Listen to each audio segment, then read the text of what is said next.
जिनको लोग कहते थे इनको रखिए उनको रखिए, हमने नेताओं से कहा कि देखिए ये जो मामला है कोई संवैधानिक नियम कानून का मामला नहीं है, ये तथ्य आधारित है। हम लोग फैक्ट देंगे और रविशंकर जी जो हैं ना, ये नए वकील उस समय निकले थे, ये अच्छे बोलते हैं और ये लोग हाई कोर्ट के सामने रखेंगे। वही हुआ, रविशंकर तब हमारे वकील बने। अच्छा। और हम लोगों ने PIL किया और तब हाई कोर्ट ने फैसला दे दिया। चारा घोटाला पे ये पहली PIL थी और पहला PIL का पहला PIL हम लोगों ने किया। हाँ। उसके साथ ही एक हम लोग 4-5 दिन वेट किए, क्योंकि गोविंदाचार्य का ये कहना था कि इसमें समता पार्टी को भी रखना चाहिए, तो नीतीश कुमार जी को भी आप लोग रखिए एक पिटिशनर के नाते। नीतीश कुमार जी ने कहा कि नहीं, मैं नहीं रहूँगा, शिवानंद भाई को रखिए, शिवानंद तिवारी जी को। तो शिवानंद तिवारी जी ने भी पिटिशनर के नाते PIL पर हस्ताक्षर किया। हम लोग तीनों फाइल किए पिटिशनर के नाते। अब ये चारा घोटाला वाले क्या करते थे ना, कि ये बड़ी शुरू से करते थे क्या, कि जब भी कोई मामला सीरियसली उठता था तो रांची के हाई कोर्ट बेंच में एक पिटिशन दे देते थे, PIL फाइल कर देते थे, कोई सबूत नहीं दे देते, PIL खारिज हो जाता था। तो इस बार भी उन लोगों ने रांची के हाई कोर्ट के बेंच में हम लोगों का जैसे ही फाइल हुआ पटना में, उन्होंने एक PIL वहाँ भी करा दिया। तो हम लोग को लगा कि फिर ये वही कराएंगे सब, फिर हम लोग को सुप्रीम कोर्ट जाना पड़ेगा।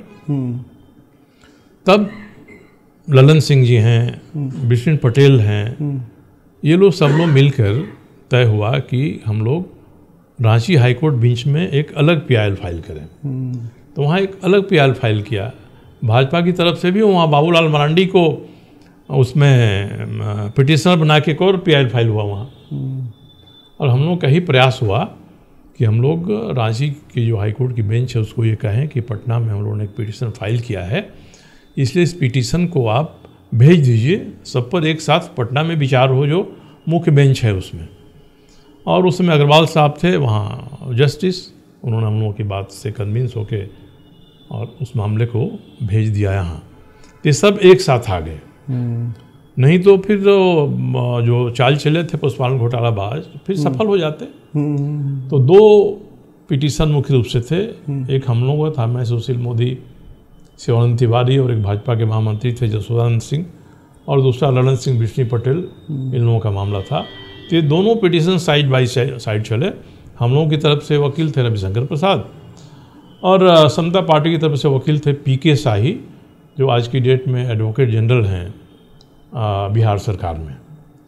तो इन दोनों, उसमें दोनों ही नौजवान थे, और 2 नवयुवक वकीलों ने ही इस मामले में ऐसी बहस की कि हाई कोर्ट ने फैसला दिया इसकी CBI जांच का, और सुप्रीम कोर्ट में गया, सुप्रीम कोर्ट ने भी इसको बहाल रखा।